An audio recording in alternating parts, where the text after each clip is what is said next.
In the presence of our dearest Lord, the most blessed of all sacraments, and with his kind permission, we'll begin with a reading from a biography, a hagiography on the life of St. Martin of Tours. Sulpicius Severus, the author, writes about St. Martin, quote, "Here was a man words cannot describe. Death could not defeat him, nor toil dismay him. He was quite without a preference of his own. He neither feared to die, nor refused to live. With eyes and hands always raised to heaven, he never withdrew his unconquered spirit from prayer. It happened that some priests who had gathered at his bedside suggested that he should give his poor body some relief by lying on his other side. But he answered, 'Allow me, brothers, to look toward heaven rather than at the earth, so that my spirit may set on the right course when the time comes for me to go on my journey to the Lord.' As he spoke these words, he saw the devil standing near. 'Why do you stand there, you bloodthirsty brute?' he cried. 'Murderer, you will not have me for your prey. Abraham has welcomed me into his embrace.' And with these words, he gave up his spirit to the heaven. Filled with joy, Martin was welcomed by Abraham. Thus he left this life a poor and lowly man and entered heaven rich in God's favor." Again, words from a hagiography on the life of St. Martin of Tours. Many of us are familiar with the term devil's advocate. The actual official term for the office of devil's advocate is the promoter fidei, that is, the promoter of the faith. The job of someone in this position is to be like an attorney offering an opposing view in court, even if it's unpopular. Appointed by the church, the promoter fidei argues against the canonization of an individual, pointing out perhaps that the candidate being investigated used snuff or other tobacco products. Maybe he used a spittoon. Or perhaps he offered the Holy Mass in under 20 minutes at times, which seemed to be unfitting. The position of the promoter fidei, or devil's advocate, was important, no doubt, because heroic virtue had to be proved, and an opposing view was valued as part of the canonization process. But when it came to martyrs, when it came to those who shed their blood for the holy faith, for Christ and the church, the promoter fidei, or the devil's advocate, was not invited. They were not invited at all to the canonization process. You see, for a martyr, there's no question of heroic virtue being present, for the man had literally laid down his life for the holy faith. The cult of martyrs, as it was called, the cult of martyrs dominated the early church. During those early days of persecution, the martyrs were seen as the great champions, the real spiritual giants, the true athletes and the soldiers of Christ and the church militant. In fact, an ancient Christian writer, a man known as Tertullian, stated that with the exception of Our Lady and good St. Joseph and those intimate friends of our Lord in the Gospels, only those who literally died for the faith could enter directly into heaven, while other believers who did not shed their blood were consigned to a spiritual holding pattern, if you will, just outside of heaven, and could only enjoy the beatific vision at the general judgment or after the general judgment. Although this was and is erroneous in terms of position to take theologically speaking, it demonstrates the dominance of the cult of martyrs in the early church. The martyrs, if you will, were treated as first-class passengers on board the bark of Peter, while non-martyrs were seen as relegated to steerage or perhaps economy seating. Well, with this mindset dominant in many, what would happen when the church eventually experienced a time of peace? When there wasn't persecution so much, such as the Constantinian era, where Constantine, the great emperor, not only legalized Christianity, but even favored Catholicism as the official religion of the entire Roman Empire. Could peacetime also produce saints? Could the garden of the Lord grow flowers besides the red roses of martyrs?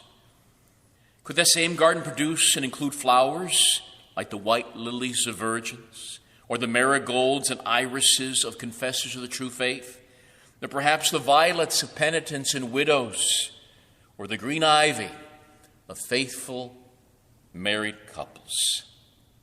Well, we have an infallible answer to this question in the saint known as Martin of Tours, that 4th century bishop and confessor known as the glory of Gaul, known as the pride of the Franks, and also known as the uncle of St. Patrick. In St. Martin of Tours, we have a liturgical and cultic development of the classification known as the confessor. The confessor who witnessed to Christ by laying down his life in service to the Lord and to his neighbor. The glorious hymn which anyone who has seen the divine office, the glorious hymn known as the Iste Confessor, chanted both at Matins as well as during Vespers for confessors of the true faith, finds its origin. It was written specifically for the feast of St. Martin of Tours. It was for him. Although St. Martin's life and death developed a true cult of the confessor that flourished, Martin lived during an age of peace, by and large, and yet he gained eternal life. St. Martin provided proof that sanctity could be found even for those who did not shed their blood for the Lord. Consider the Magnificat antiphon for Vespers for that particular feast. The Magnificat antiphon for the Vespers of St. Martin reads the following quote, "Oh, how blessed a bishop was he! All his bowels yearned on the King Christ, and he had no dread of the power of the empire. Oh, how holy a soul was his, which passed not away by the sword of the persecutor, and yet lost not the palm of the martyrdom." Again, oh, how holy a soul was his, which passed away not by the sword of a persecutor, and yet lost not the palm of martyrdom, unquote. Even though he did not die a violent death, the death of Christ was still shown in Martin's way of living. Willingness to die, for Christ is really the point. Dying to self, dying to this world is the attitude that will gain eternal life. As St. Paul writes in one of his many letters, death is gain. Every time we die to a bad habit, there is gain. Every time we receive the cutting knife of correction in all humility, we become, in essence, a martyr. As one saint stated, St. Francis exactly, of Assisi, he said, "We are to die to self so much that we obey as would a corpse." Again, death is gain. The membership of Holy Mother Church came to realize that not all martyrdoms were red in color, but that some could be white, a white martyrdom of witness to Christ. November 11th. November 11th not only marks Veterans Day or Armistice Day, but it also marks the feast of St. Martin of Tours, born that early 4th century in what is now present-day Hungary. As he was the son of a military veteran, so St. Martin found himself constricted into the Roman army and would eventually find himself stationed in Gaul. Contrary to the wishes of his pagan father, St. Martin became a catechumen studying for the Holy Faith. And it was at this time that he took those preliminary steps in his white martyrdom, especially with signs of true charity.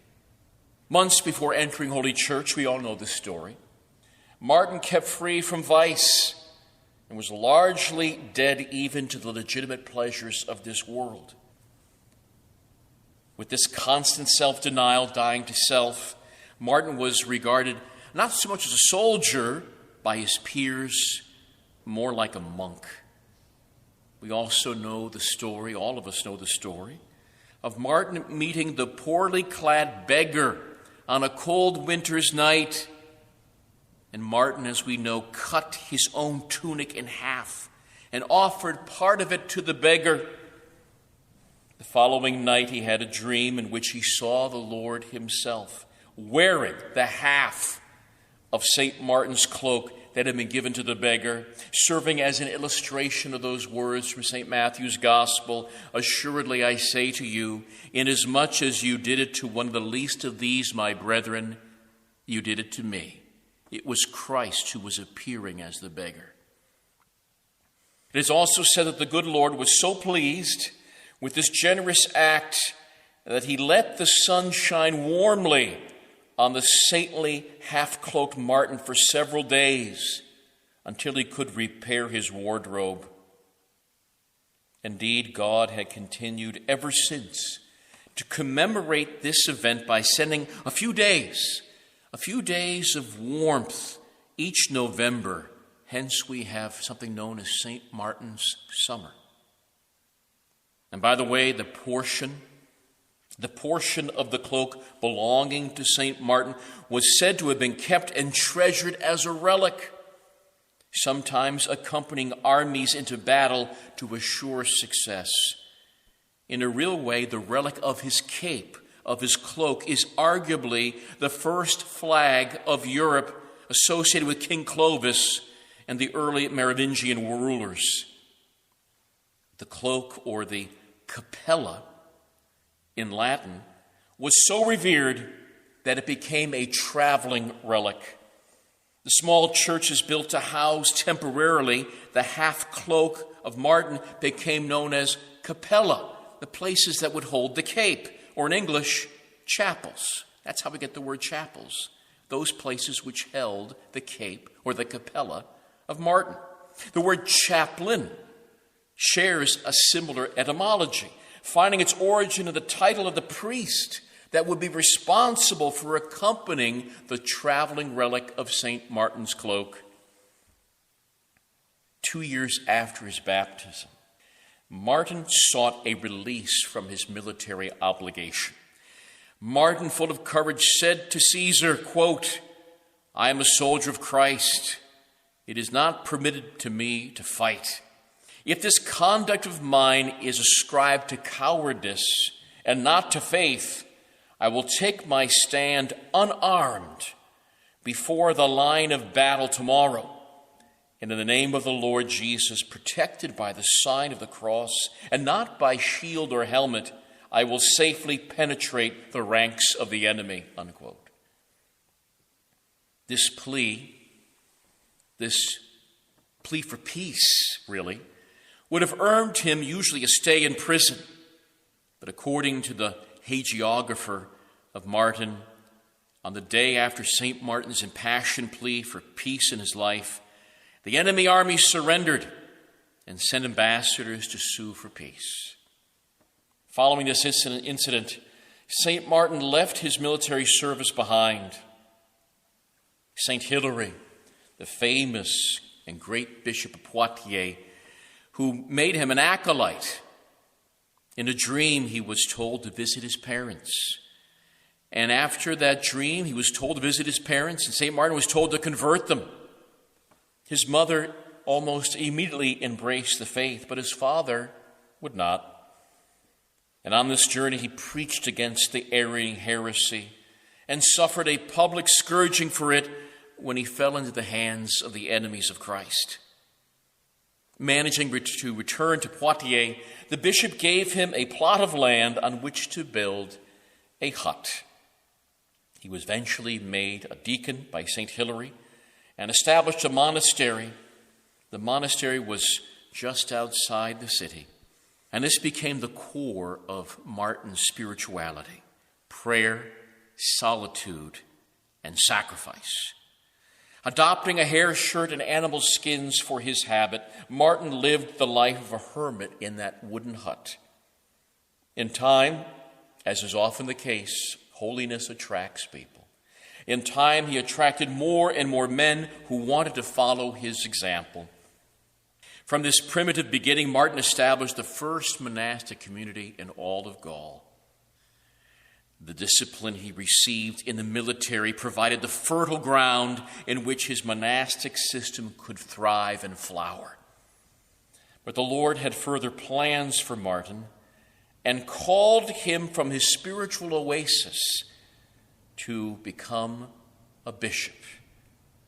The Bishop of Tours would die in the year 371, and the population would look for another man to take his place. Some years later, the people of Tours sought after St. Martin to be their bishop. But as they had little success in extracting him from his monastery, one of the citizens pretended that his wife was ill, and so tricked St. Martin into journeying into the city, where he could then serve as a bishop for the next 20 years until his death in 397. It is said that St. Martin quickly became aware and realized the conspiracy to make him bishop, and so he hid in a pen of geese as he sought to evade the people of Tours in an attempt for them to make him bishop. And hiding in a barn, St. Martin was given away by a noisy goose that gave him away in his particular location. They found their bishop due to that goose. The new bishop, after having been elevated, had a certain vengeful streak initially. He took that interfering goose and put it down and ate it and served it for dinner, establishing, we are told, the tradition of eating goose on St. Martin's feast day.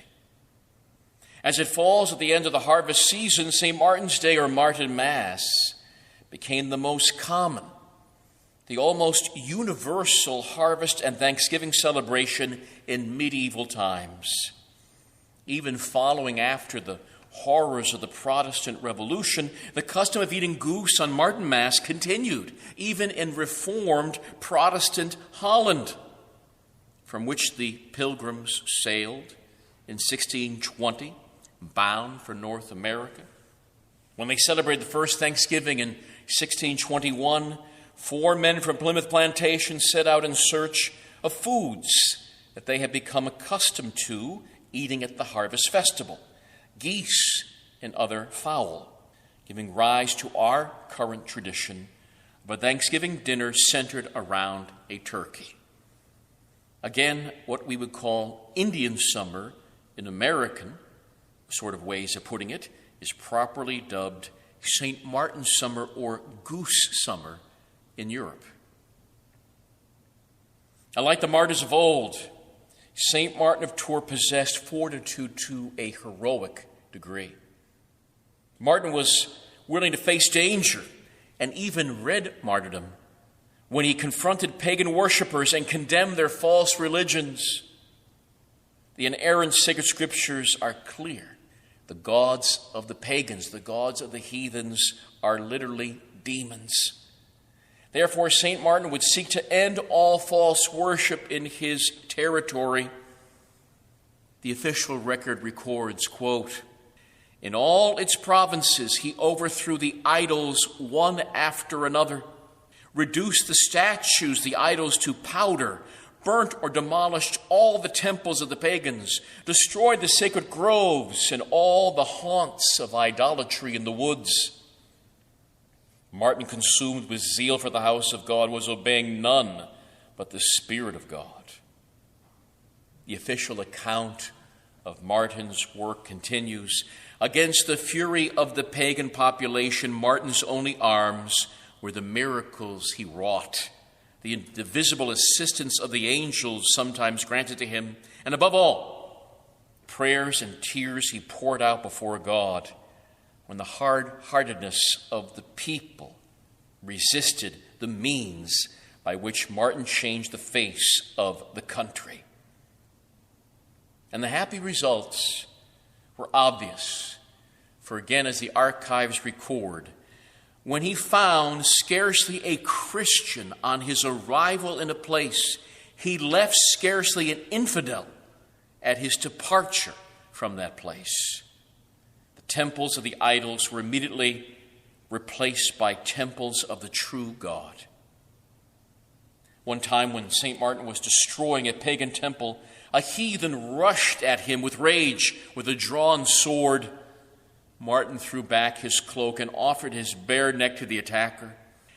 But in seeking to strike the blow, the pagan was overwhelmed with the fear of the one true God and sought pardon from Martin. And then there is that famous story of St. Martin cutting down an ancient tree worshipped by many in ignorance and in error. In a certain village, St. Martin had demolished a very ancient temple and had set about cutting down an ancient oak tree which stood close by to the temple.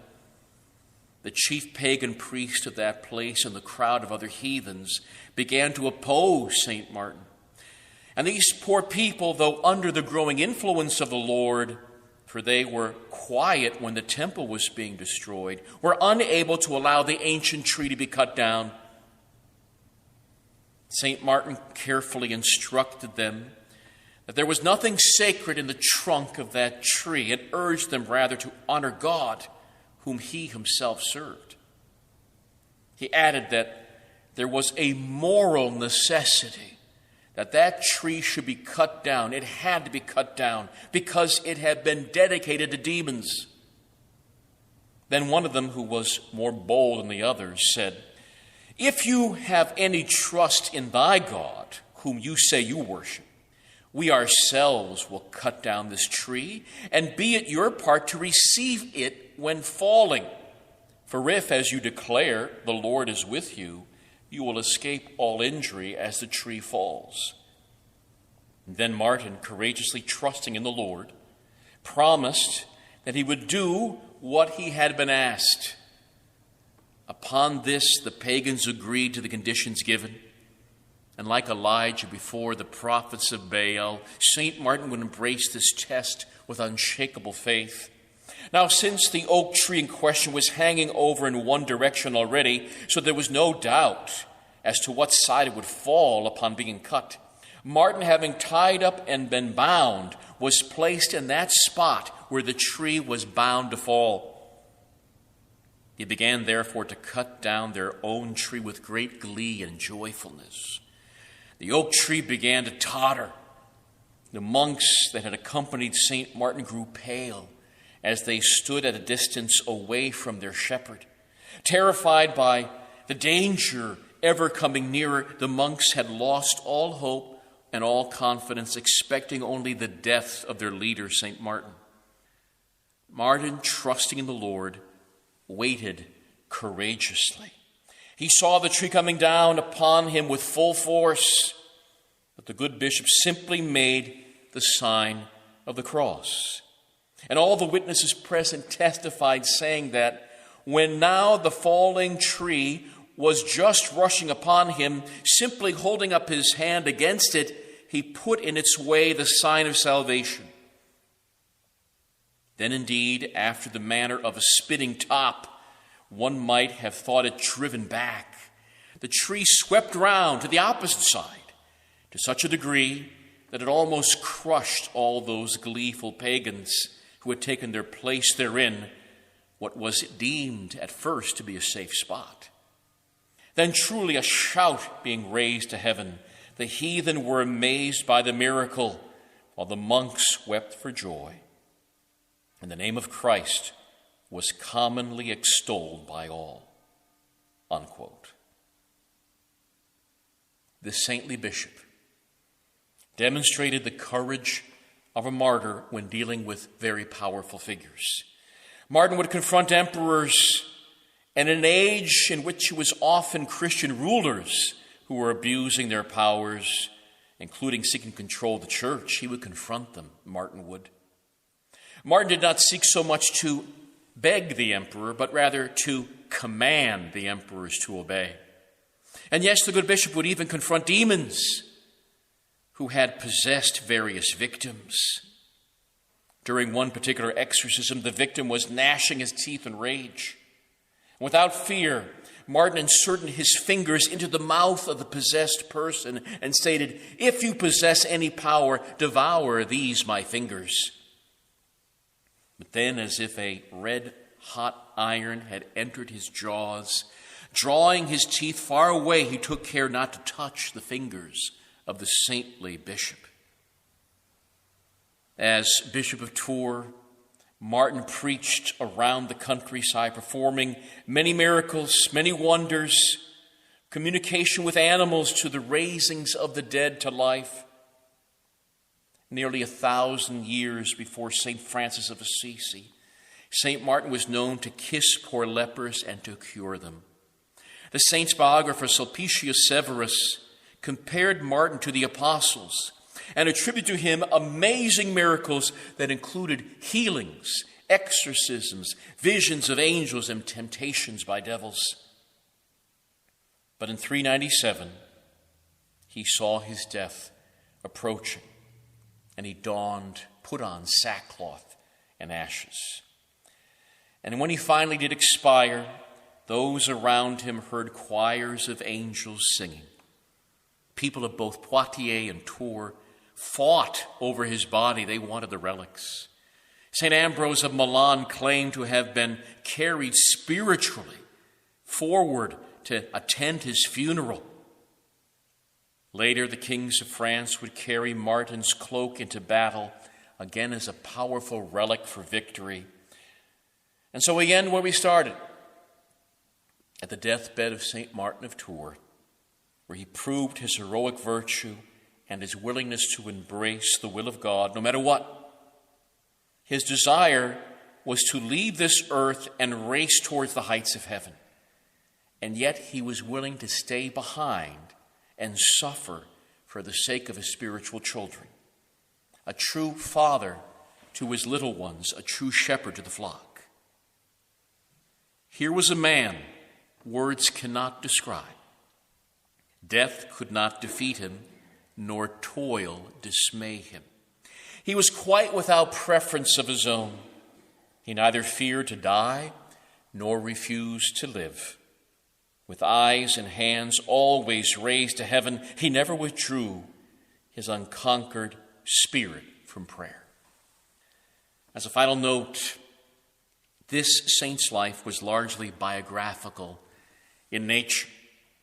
The influence of this holy man, however, goes well beyond a personal biographical history. His effect upon liturgy and culture is incalculable. With a new saint category, new liturgical hymns, actual seasons within the secular calendar, special foods, drinks, entertainments, and celebrations. This is the power of a saint. This is the power of the liturgy. We refer to the customs of a people oftentimes as being part of their culture. But what is the foundational element of a culture? Well, obviously, it's in the very word itself. Culture is primarily about cult. It's about the object of your worship. Language, literature, art, other things certainly make up a culture. But culture is about cult. Who are you worshiping? The traditional Latin Mass and the more ancient sacraments is not mere nostalgia. It's not a backward ritualism of a bygone age. It's about culture. what has the Novus Ordo Mass, what has the Novus Ordo ritual actually done or added in terms of the advancement of Western culture? Any thoughts?